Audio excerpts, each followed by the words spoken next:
ওয়াজ আমার কাছে আপনারা দিবেন। আহলে সুন্নাত ওয়াল জামাত ওয়াজ ব্যাপার হইল কিলা আমরা সাইরু মজহবর মানুষ এখানে আহলে সুন্নাত ওয়াল জামাত বলে আকিদা মজহব আকিদার মজহব হইল আহলে সুন্নাত ওয়াল জামাত।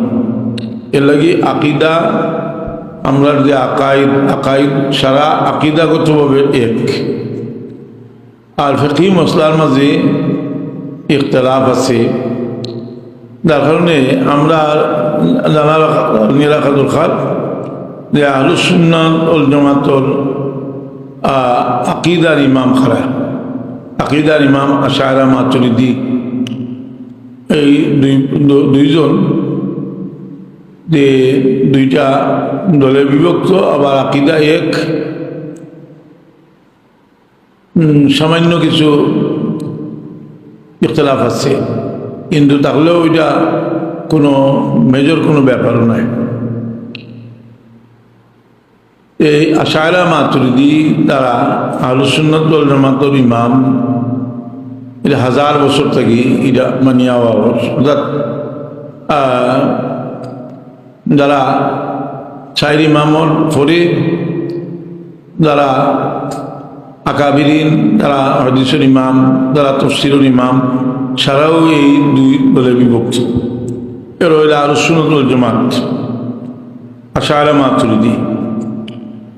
আশআরি মাতুরিদি সম্পর্কে সালাফিগুলোর দৃষ্টিভঙ্গি যেটা, এটা আমি একটু আলোচনা করতাম চাইলাম, যেহেতু আপনারা ছাত্র মানুষ, আপনারা জানা এখন তো দরকার।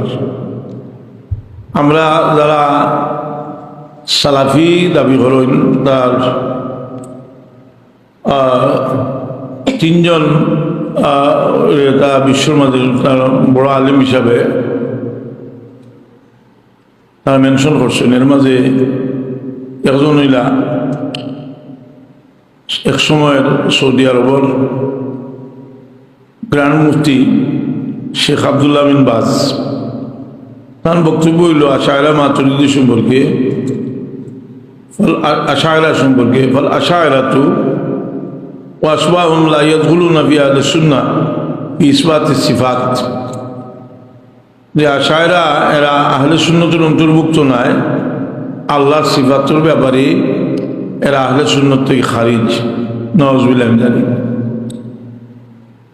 আর বর্তমানে তারা সবচেয়ে বড় আলিম সৌদি